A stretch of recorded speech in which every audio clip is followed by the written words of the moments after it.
పూర్వకాలమందు తన సృష్టి ఆరంభమున తన కార్యములలో ప్రథమైన దానిగా యెహోవా నన్ను కలుగు చేసెను. దీన్ని బేస్ చేసుకొని సృష్టిలో మొట్టమొదట దేవుడు యేసుక్రీస్తుని చేశాడు అని అన్నారు. ఇంకేం చెప్తున్నాడు? ఇది పొర వీధుల్లో కేకలు వేసిందట, పట్టణపు గౌరుల దగ్గర గట్టిగా ప్రకటన చేస్తుంది అన్నాడు. 3వ వచనంలో గట్టిగా ప్రకటన చేస్తున్నది అన్నాడు. యెషయా గ్రంథము 42వ అధ్యాయము యేసుక్రీస్తుని గురించినటువంటి ప్రవచనంలో ఉన్నటువంటి అధ్యాయం. ఇదిగో నేను ఆదుకొను నా సేవకుడు, నేను ఏర్పరచుకునే వాడు, నా ప్రాణములకు ప్రియుడు, అతని యందు నా ఆత్మ ఉంచి ఉన్నాను. అతడు అన్ని జనులకు న్యాయం కనపరచును. అతడు కేకలు వేయడు, అరువడు, తన కంఠస్వరము వీధిలో వినబడనీడు. యేసుక్రీస్తు భూమి మీదకి వస్తే ఎలా ఉంటుంది ఆయన లైఫ్ స్టైల్? యెషయా 42వ అధ్యాయం చెప్పాడు. ఇక్కడ జ్ఞానాన్ని గురించి 3వ వచనంలో చెప్తున్నాడు. గుమ్మముల యొద్దను, పురద్వారముల యొద్దను, పట్టణపు గౌరుల యొద్దను నిలబడి అది ఎలాగో గట్టిగా ప్రకటన చేయుచున్నది.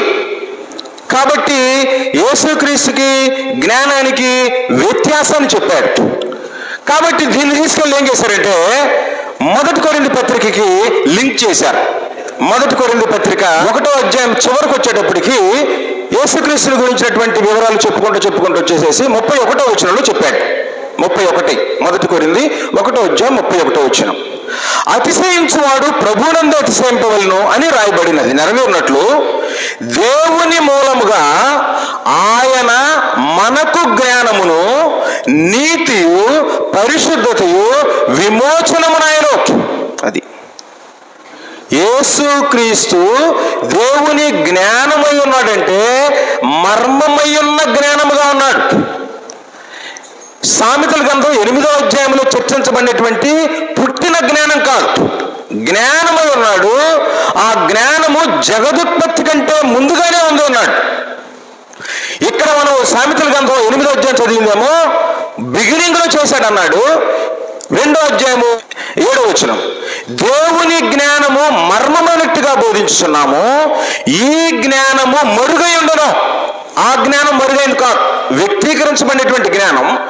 ఈ జ్ఞానము మరుగైందను జగదుత్పత్తికి ముందుగానే దేవుడు మన మహిమ నిమిత్తము నియమించాడు.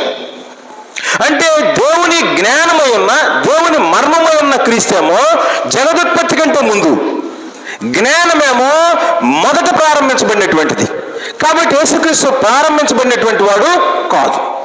అందువలన యేసుక్రీస్తు జ్ఞానముగా మొదట చేయబడిన వాడు కాదు.